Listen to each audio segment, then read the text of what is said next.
Budget बनाने से पहले अपना इनकम देखना जरूरी है। तो सरकार के पास वो प्रॉपर योजना या यहाँ पे जो कह लीजिए वित्तीय जो एक तरह से स्ट्रैटेजी होना चाहिए था, फाइनेंशियल स्ट्रैटेजी, वो सही नहीं है। वो टैक्स के पैसे से ही सरकार दे पाती है, क्योंकि सरकार कहाँ से कमाएगी? उस वो तो कोई सरकार कोई कंपनी है नहीं। सर, ब्लैक पैंथर नाम का एक मूवी है जिसमें वहाँ उस क्षेत्र में रहने वाले आदिवासी कबीलाओं को या जो भी लोग थे उनको उनके क्षेत्र में एक बहुत अलग तरह का माने धातु मिलता है। माने एक तरह से इतना स्पेशल धातु है कि उसकी जो क्षमता है बहुत ज्यादा है, यूरेनियम से भी ज्यादा। वो एक तरह से महंगा धातु मिला उनको अपने क्षेत्र में।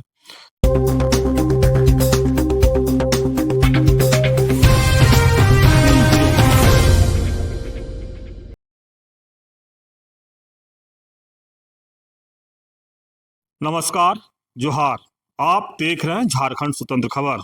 हमारे साथ आदिवासी युवा नेता अमरनाथ लकड़ा हैं और हम लोग एक विशेष चर्चा करेंगे।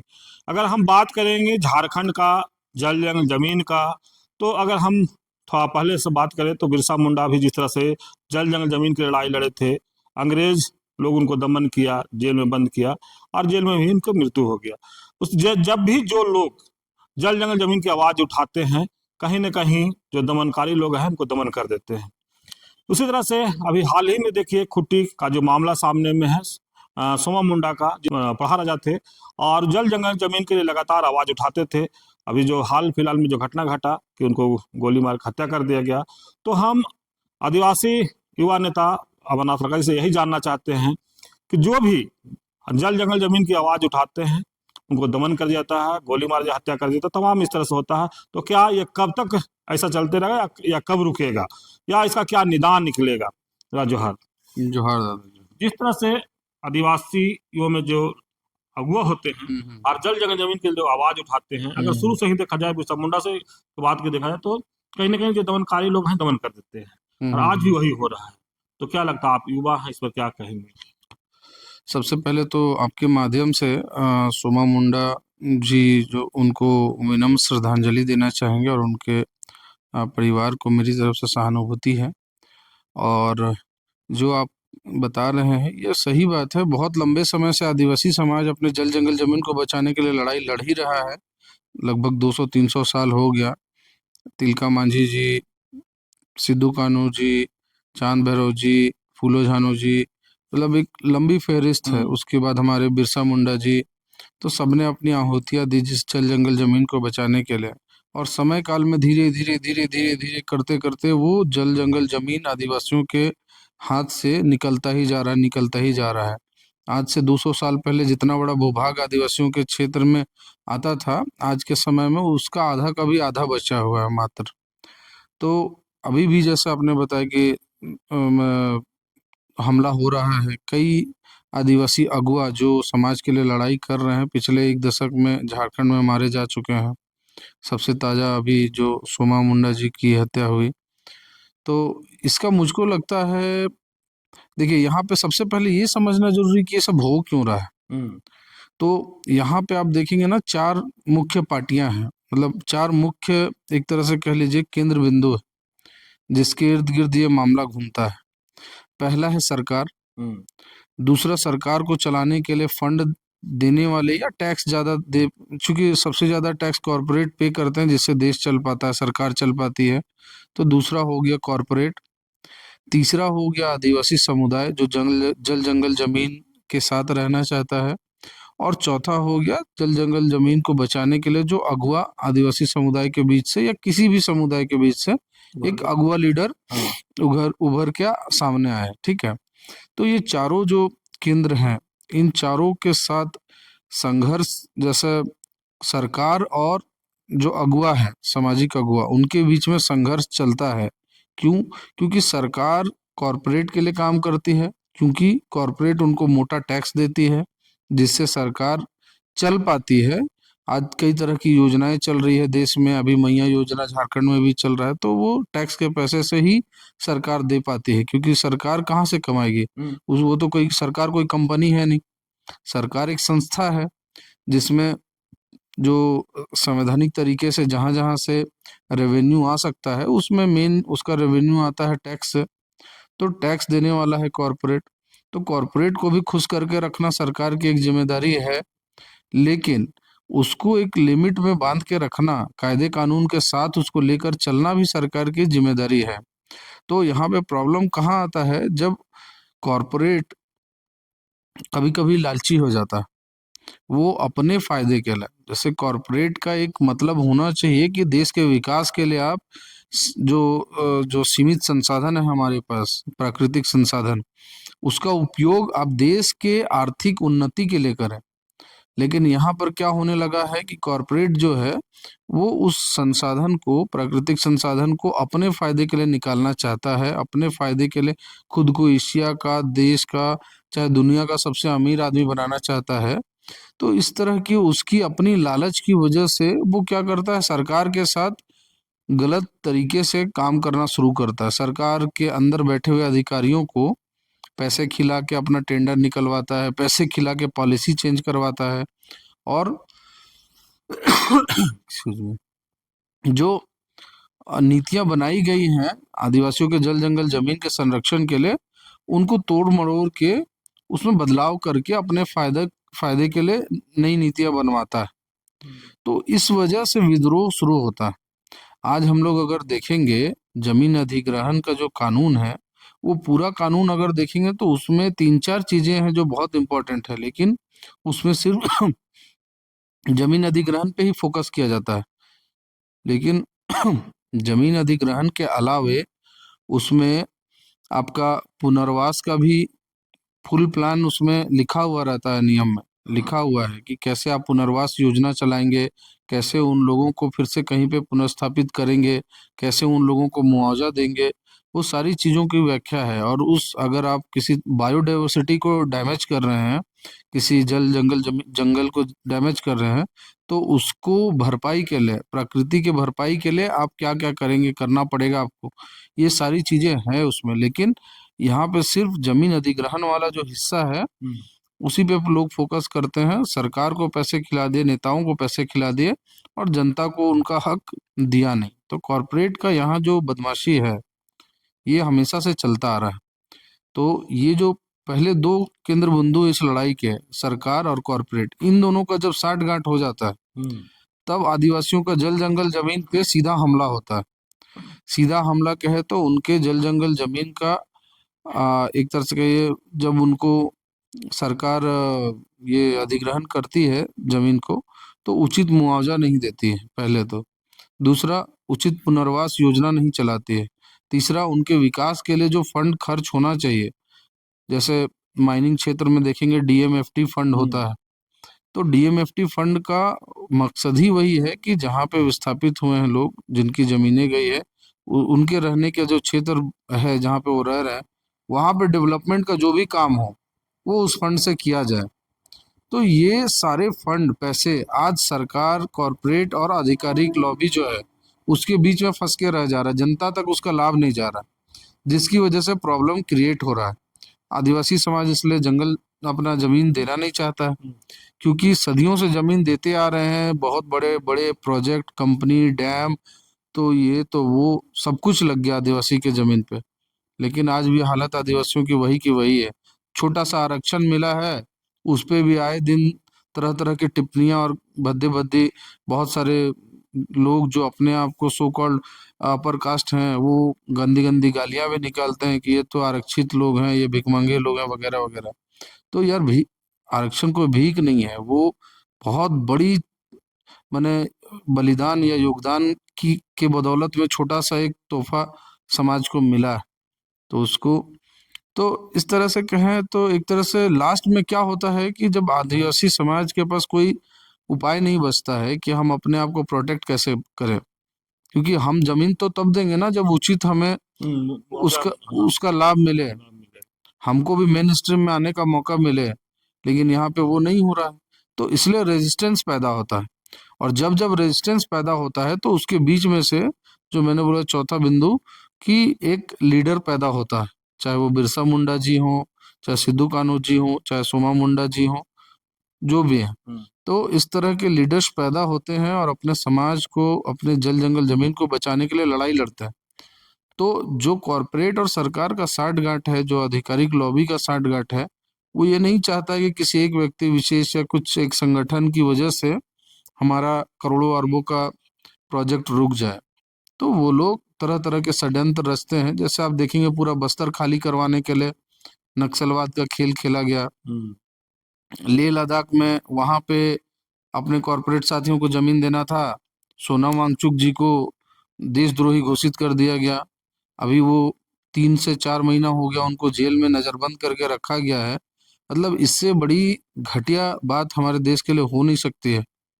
वो इतने बड़े साइंटिस्ट, इन्वायरमेंटलिस्ट, जो यहाँ के पर्यावरण के लिए, देश के विकास के लिए, युवाओं के, बच्चों के पढ़ाई के लिए, शिक्षा के ऊपर बहुत रिसर्च करते हैं। हमारी सेना को उन्होंने बहुत तरह तरह के फायदे पहुंचाए, बहुत तरह के वस्त्र उनके लिए डिजाइन किए। जो ठंड में जो सियाचिन का जो ग्लेशियर है, वहां पे भी हमारे सैनिक जाके रह पाते हैं। उस तरह का उन्होंने टेंट तंबू बनाया है, सोलर हीटेड टेंट वगैरह, बहुत सारी चीजें की हैं। तो वैसे इंसान के ऊपर सिर्फ राजनीतिक महत्वाकांक्षा की वजह से, सिर्फ अपने दोस्त को, कॉर्पोरेट दोस्त को लाभ पहुंचाने के लिए उस पे देशद्रोह का आरोप लगा के उसको जेल में बंद कर देना। छत्तीसगढ़ जैसे राज्य में आप देखिए, वहां पे देखा कि आदिवासी लोगों को तोड़ना है तभी जमीन ले पाएंगे, तो क्या किया, सरना ईसाई करवा दिया। मैंने 2 भाग में बंटवा दिया, आदिवासियों को आपस में लड़ा दिया, कुकी मैती करवा दिया मणिपुर में। तो कोई ऐसा जगह नहीं है जहाँ पे कॉरपोरेट का षड्यंत्र सरकार के द्वारा नहीं करवाया गया। कॉरपोरेट का षड्यंत्र जो होता है वो सरकार उस चीज को करवाती है, अफसरशाही उसमें साथ देता है, और इस तरह से मिली भगत में जनता मतलब एक तरह से असहाय और अकेली हो जाती है। तो उनको साथ मिलता है अपने इन लीडरों का। अमरनाथ जी, इस तरह से अभी तक तो जितना भी लोग अगवा आए जल और जंगल जमीन बचा रहे थे, लेकिन अब झारखंड में सोना का खदान भी मिल गया है। तो अब क्या होगा? क्या अब जमीन बचाने के चक्कर में तो इतना लोग गए, सोना का खदान जब मिल गया है तब क्या होगा? मैं एक आपको एक हॉलीवुड फिल्म का रेफरेंस दूंगा। ब्लैक पैंथर नाम का एक मूवी है, जिसमें वहाँ उस क्षेत्र में रहने वाले आदिवासी कबीलाओं को या जो भी लोग थे उनको, उनके क्षेत्र में एक बहुत अलग तरह का माने धातु मिलता है। माने एक तरह से इतना स्पेशल धातु है कि उसकी जो क्षमता है बहुत ज्यादा है, यूरेनियम से भी ज्यादा। वो एक तरह से महंगा धातु मिला उनको अपने क्षेत्र में। तो उन्होंने दुनिया को बताया नहीं, क्योंकि पता था उनको कि दुनिया को पता चलेगा तो वो लोग इनको मार के खत्म करके उस धातु को निकाल के ले जाएंगे। तो ये लोग अपने एग्जिस्टेंस के लिए क्या किए कि दुनिया से इस बात को छिपा के रखा और खुद को मजबूत बनाया। खुद पढ़े लिखे साइंटिस्ट बने, सक्षम हुए, और उस धातु का उपयोग करके अपने पूरे राज्य को इतना समृद्ध बनाया, इतना टेक्नोलॉजी में बाकी दुनिया से सबसे आगे रखा, अपने आप को बनाया, ताकि कोई दुनिया का दूसरा देश उस पर हमला ना कर सके, उसको लूट ना सके। उन लोगों ने अपने एक शील्ड बनाया कि भले ये एक काल्पनिक कहानी है, ये फिल्म में दिखाया गया चीज है, लेकिन इससे एक चीज मुझको सीखने को मिलता है कि हम लोग जो 200-300 साल से जो लड़ाई लड़ रहे हैं कि हम जमीन नहीं देंगे, हम खनिज को खोदने नहीं देंगे, खनिज निकालने नहीं देंगे, ये कब तक कर पाएंगे? धीरे धीरे धीरे धीरे करके आदिवासी की जमीन कम होते जा रही है, आदिवासी की ताकत कमजोर होते जा रही है। तो इस तरह की लड़ाई लड़ने के बजाय, वो भी लड़ाई जरूरी है, रोकना भी जरूरी है, और उसकी अपोजिशन में, अपोजिट में मतलब दूसरी तरफ से ताकत भी लगाना जरूरी है। तो दूसरी तरफ से ताकत कैसे लगाइएगा अपने दुश्मन को पीछे ढकेलने के लिए? तो वही एक तरीका है, उस रिसोर्स का आपको इस्तेमाल करना सीखना होगा। उस रिसोर्स को इस्तेमाल करके आपको अपने समाज को, अपने आप को समृद्ध बनाना सीखना होगा। जिस दिन आप वो कर पाएंगे तो फिर सामने वाला कुछ नहीं कर पाएगा। आपका जल जंगल जमीन सुरक्षित होगा और आपके हाथ में होगा। आज सोना मिला है, बहुत कुछ है यहाँ पे। मैं आपके मतलब, चूंकि आपका चैनल बहुत देखा जाता है, अभी बोल दूंगा क्या क्या मिलने वाला है तो फैल जाएगा, इसलिए मैं नहीं बोलूंगा। मैंने जियोलॉजिकल सर्वे ऑफ इंडिया का रिपोर्ट देखा है, मिनरल मैप देखा हुआ है झारखंड का। तो उसको देख के अगर कहे ना तो ये छोटा नागपुर का जो क्षेत्र है, छोटा नागपुर और कोल्हान, पूरा का पूरा समाप्त। अगले 25 से 30 साल में, या फिर कह ले अगले 5 दशक में, 50 साल में, ये पूरा का पूरा खंडर बन जाएगा, जैसा कि झरिया बन चुका है। मैं ये क्यों कह रहा हूँ? क्योंकि मैंने वो मिनरल मैप देखा है जिसमें मैंने, आप वो संख्या पैसे का वो सोच भी नहीं सकते हैं, उतने पैसे का खनिज वहां पे दबा हुआ है। उसमें बहुत सारी चीजें हैं, सोना, हीरा और बहुत सारे कीमती पत्थर, बहुत चीजें हैं, बहुत चीजें हैं। तो मुझको जो समझ में आ रहा है कि लड़ाई को अब नए तरीके से भी लड़ने की जरूरत है। एक तो लड़ाई रोकने के लिए कॉरपोरेट को और सरकार को रोकने के लिए भी लड़ना है, साथ साथ में खुद को भी विकसित करना है और उस संसाधन पे खुद दावा करना है और उस संसाधन का सदुपयोग करके अपना, अपने समाज का और अपने राज्य का दिशा, विकास का दिशा जो है खुद से तय करना है। ये अगर यहाँ की जनता समझे तो अगले 25-30 साल, 40 साल में आपको ये जो लड़ाई जो हम लोग बात कर रहे हैं कि बहुत लंबे समय से आहुतियां लेता जा रहा है, ये वाला आहुतियों का दौर थमेगा। अदरवाइज ये धीरे धीरे धीरे आहुतियां होते होते होते एक समय में यहाँ पे आदिवासियों की जो जनसंख्या थी वो 54%, 55% हुआ करती थी आज़ादी के समय। आज इस राज्य में आदिवासी की जो जनसंख्या 2011 के सेंसस के हिसाब से 26% है। और अगर आज ताजा माने जनगणना कराया जाए तो आज मुझको लगता है 21 से 22% ही निकलेगा, क्योंकि बाहर से लोग आते जा रहे हैं। आपके पास संसाधन है, आप उसका उपयोग नहीं कर रहे हैं। बाहर के लोगों को मालूम है उस संसाधन को उपयोग करके कैसे अपना आर्थिक व्यवस्था माने आप आर्थिक रूप से अपने आप को मजबूत करना है। तो वो लोग आएंगे, आप बहुत ज्यादा नहीं रोक पाएंगे। तो बेहतर है अपने आप को मजबूत कीजिए। दादा, अभी पेशा नियमावली झारखंड में बना है। कई लोग का ऐसा कहना है कि पेशा नियमावली जो बना है आदिवासियों को ठगा गया है। कई लोग छत्तीसगढ़ का उदाहरण भी दे रहे हैं कि वहाँ भी पेशा नियमावली है, लेकिन वहाँ भी बस्तर में जैसे जंगल जल जंगल उजाड़ा जा रहा है, कॉर्पोरेट घरानों को दिया जा रहा है। तो यहाँ भी कहीं ना कई लोग इस तरह से आशंका जताया जा रहा है कि यहाँ भी जो बना है, कई लोग कह रहे हैं कि कॉर्पोरेट घरानों के लिए, एनजीओ के लिए, इसे कई लोग बात कर रहे हैं कि उसके दिशा निर्देश पर बनाया गया है यहाँ का नियमावली। इस पर आपका क्या रहेगा? सॉरी, देखिए जो पेशा नियमावली ड्राफ्ट पिछले 2-3 साल से सरकार के पास थी, बहुत माइनर चेंजेस करके उसी को पेशा नियमावली के तौर पे, पेशा नियम के तौर पे सरकार लेकर आई है। जिसमें मैं पहले ही बोल चुका हूँ कौन कौन सी चीजें हैं नेगेटिव। जिसमें एक है 33% लोग ही तय कर देंगे कि जमीन अधिग्रहण होना है कि नहीं होना, ठीक है। दूसरा नियम, दूसरा कमी जो है वो ये है कि यहाँ पे जो सबसे बड़ा प्रॉब्लम ये है कि ग्राम सभा के पैरेलली पंचायती राज व्यवस्था जो है वो भी चलेगी। तो फिर मतलब ही नहीं है ग्राम सभा और पेशा नियमावली का, क्योंकि पेशा नियमावली पंचायती राज एक्ट के जगह पे लागू होना चाहिए था। उस व्यवस्था को हटा के पेशा नियमावली वहां लगना चाहिए था अनुसूचित क्षेत्र में। लेकिन यहाँ पे तो दोनों को कर दिया गया है, और उसमें भी सुप्रीम पावर दिया गया है पंचायती राज एक्ट में।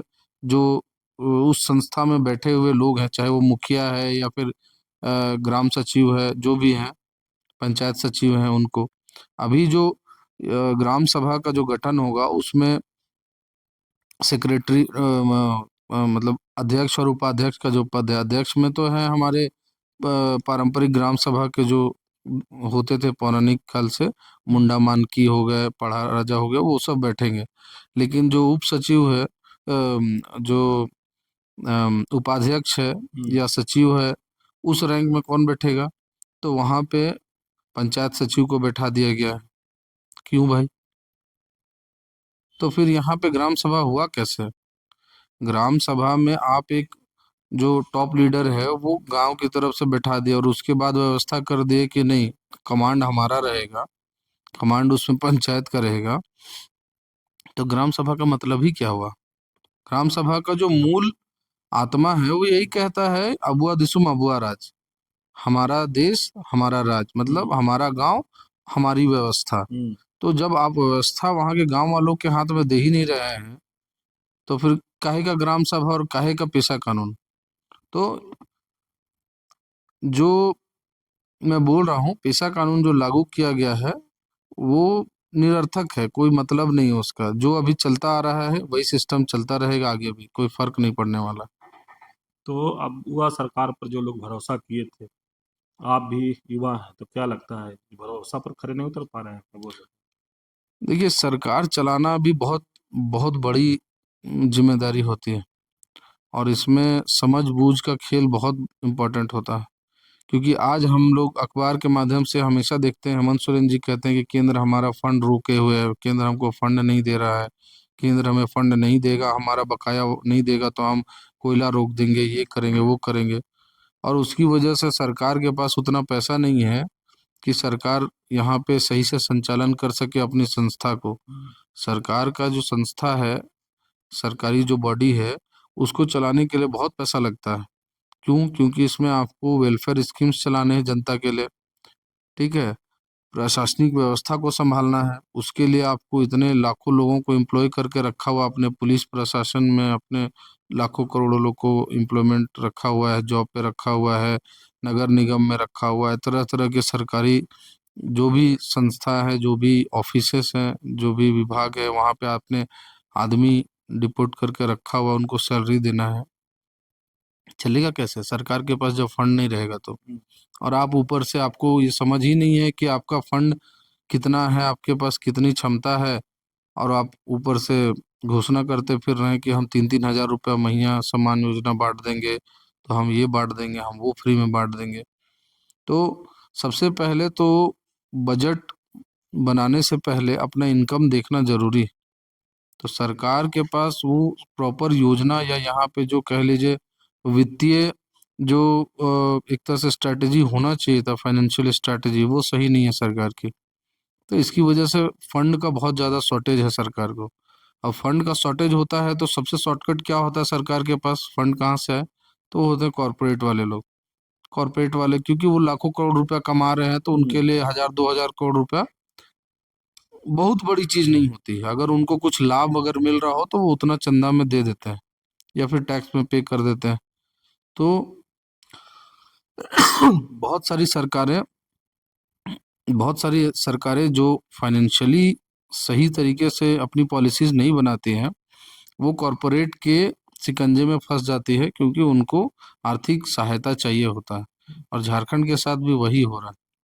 कहीं न कहीं जो पेशा नियमावली बना है, उसके पीछे कॉर्पोरेट का दबाव तो है। जिस तरह से अभी हम देख रहे हैं, तुरंत मेट्रो का ऐलान किया गया है। मीडिया में आ रहा है कि मेट्रो का जो प्रोजेक्ट है वो क्लियरेंस होने को है। यहाँ झारखंड में मेट्रो मिलेगा। तो वही मैं सोच रहा हूँ कि मेट्रो की ज़रूरत है क्या झारखंड को? हमारे रांची को तो मुझको नहीं लगता मेट्रो की ज़रूरत है। 20 किलोमीटर में तो शहर माने शहर खत्म हो जाता है। 20 किलोमीटर नहीं, अगर मोटा-मोटी जो क्राउडेड शहर देखें, जो सिटी, वो हमको लगता है 5 किलोमीटर से 10 किलोमीटर में है। लेकिन ऐसे भी अगर देखा जाए कि यहाँ सिटी बस सही से नहीं चल पा रहा है। तुम हुँ, यहाँ पे एक ओवरब्रिज बनाना था, वो अभी तक सही से बन नहीं पाया है ना? उसके लिए जगह नहीं मिल रहा है। यहाँ पे मेट्रो का प्रोजेक्ट, तो कहीं न कहीं ये सब इशारा है कि तुम हमें कुछ दो, हम तुम्हें कुछ दें। चलो इसी तरह हम लोगों का घर-बार चलता रहे। जनता तो जनता बेवकूफ़ है, जनता को कौन पूछता है?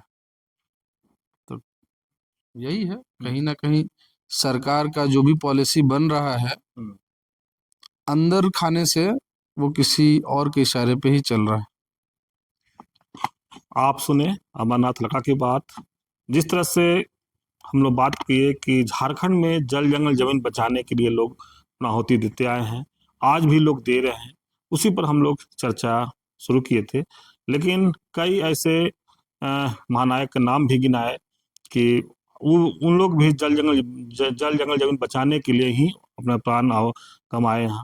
आज अगर बात करें सोमा मुंडा के बाद, तो वो भी अपने जल जंगल जमीन बचाने के लिए ही बाहर आ जाते थे। और उस एरिया में जिस तरह से उनका एक ये था कि जहाँ भी जमीन विवाद, जहाँ भी कोई जमीन छीनने की बात, तो वहाँ तत्परता से वो खड़ा रहते थे और वहाँ पहुँच जाते थे। तो आज अगर जिस तरह से खुलासा भी हुआ है कि जमीन के लेके ही उनको हत्या किया गया है, तो हम बता दें कि युवा होने के नाते ये कह रहे हैं कि एक फिल्म का भी ये दिए कि एक आदिवासी कला में एक अच्छा सा हीरा या मोती जिस तरह से मिला था, उन किसी को नहीं बताया, अपने आप में सक्षम हुए। तो यहाँ ही इनका उस कहने का मतलब ये था कि यहाँ भी लोगों को सक्षम होना पड़ेगा, यहाँ भी अपने लोगों को उस में ये होना पड़ेगा कि हम जिस तरह से सोना खदान मिलता है, तो सोना को कैसे हम लोग ये करेंगे, हम लोग उस तरह उसको किस तरह से ये करके अपने आप को सक्षम होंगे। नहीं तो फिर वही होगा, बाहर के कॉर्पोरेट घराना आएंगे, सोना यहाँ से निकाल के ले जाएंगे, और जो आदिवासी समाज के लोग हैं उनके हाथ में कुछ नहीं मिलेगा। जहाँ तक पेशा पर बोले कि पेशा का जो आत्मा जो था, उसको कहीं ना कहीं सरकार निकाल दी है पेशा से। और जिस तरह से छत्तीसगढ़ में पेशा रहते हुए जल जंगल जमीन छिना रहा है, कॉर्पोरेट घरानों को दिया जा रहा है, शायद इनका भी कहना है कि सरकार का जो नियम नीति जो बनता है कॉर्पोरेट घरानों के इशारे पर ही बनता है। तो शायद यहाँ भी वही हो रहा है, कॉर्पोरेट घराने के लोग पेशा नियावली तो बन ही गया, लेकिन कहीं ना कहीं जिस तरह से लोग आरोप लगा रहे हैं कि जेपीआर जो पहले था उसी को किया गया है। जल जंग जमीन जिस तरह से ग्राम सभा के हाथों माना जाता था, तो उसमें के बीच में उपाध्यक्ष सचिव जो है उनको घुसा दिया गया है। तो ये कह रहे हैं कि जो मूल जो आत्मा था उसको कहीं ना कहीं पेशा से निकाल दिया गया है। तो कहीं ना कहीं आदिवासी समाज जो आज तक अपने जंगल जमीन बचाने के लिए प्राण दिए हैं, शायद इसी के लेकर के, या फिर कहें कि अबुआ सरकार लाए थे कि अबुआ सरकार आएंगे तो हम लोग का एक अच्छा ये होगा, आर्थिक मजबूत होंगे।